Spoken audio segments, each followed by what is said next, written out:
പഞ്ചപാണ്ഡവന്മാർ ചതുരംഗം കളിച്ച സ്ഥലം എന്നൊക്കെയാണ് ചതുരംഗപ്പാറയുടെ ഐതിഹ്യം പറഞ്ഞു വെക്കുന്നത്. കുമളി മൂന്നാർ സംസ്ഥാന പാതയിൽ നിന്നും 1.5 കിലോമീറ്റർ തമിഴ്നാട് അതിർത്തിയിലേക്ക് വനപാതയിലൂടെ സഞ്ചരിച്ചാൽ ചതുരംഗപ്പാറ മലഞ്ചെരുവിന് താഴ്വാരത്തെത്താം. തുടർന്ന് തമിഴ്നാടിൻ്റെ ഭാഗമാണ്. മുമ്പ് ടാർ ചെയ്ത റോഡ് ഉണ്ടായിരുന്നെങ്കിലും ഇപ്പോൾ അതെല്ലാം പൊട്ടിപ്പൊളിഞ്ഞ അവസ്ഥയിലാണ്.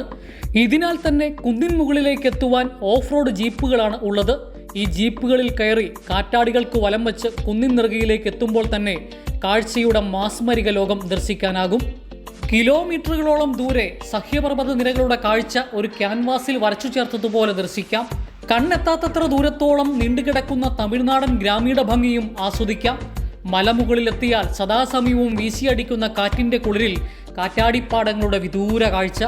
ഒരു വശത്ത് തമിഴ്നാടും ഒരു വശത്ത് കേരളത്തിലെ മലനിരകളുടെ കാഴ്ചയും ഏത് സഞ്ചാരികളുടെയും മനം നിറയ്ക്കും.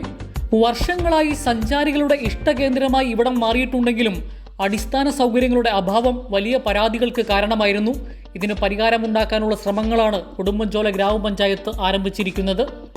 ചതുരംഗപ്പാറയുമായി ബന്ധപ്പെട്ടുകൊണ്ട് ടൂറിസം പദ്ധതിയുമായി ബന്ധപ്പെട്ടുകൊണ്ട് നമുക്ക് നമ്മുടെ പഞ്ചായത്തിൽ ഇപ്പോൾ പ്രധാനപ്പെട്ട ഭാഗം വ്യൂ പോയിന്റ് എല്ലാം തമിഴ്നാട്ടിലാണെങ്കിൽ പോലും എൻട്രി ചെയ്യുന്ന ഭാഗം കേരളത്തിൻ്റെയാണ്. ഉടുമ്പൻചോല ഗ്രാമപഞ്ചായത്തിൻ്റെ അതിർത്തിയാണ്. അതുമായി ചേർന്നുകൊണ്ട് നമ്മളൊരു നല്ലൊരു പദ്ധതി തയ്യാറാക്കി ഇപ്പോൾ ഗവൺമെൻറ് സമർപ്പിക്കാനായിട്ടിരിക്കുകയാണ്. പദ്ധതിയെല്ലാം തയ്യാറാക്കിയിട്ടുണ്ട്. പ്രധാനമായും വ്യൂ പോയിൻറ്റും അതുപോലെ തന്നെ ഇവർക്കുള്ള ടൂറിസ്റ്റുകൾ വരുന്നവർക്കുള്ള അടിസ്ഥാന സൗകര്യങ്ങൾ മെച്ചപ്പെടുത്തി കൊടുത്തുകൊണ്ട് അവൻ്റെ പാർക്കിംഗ് സൗകര്യം അടക്കം ഒക്കെയുള്ള ഒരു പദ്ധതിയാണ് നമ്മൾ തയ്യാറാക്കിയിട്ടുള്ളത്. അതുമായി ബന്ധപ്പെട്ട് നമുക്ക് സ്ഥല ലഭ്യതയാണ് ഏറ്റവും വലിയ പ്രശ്നം.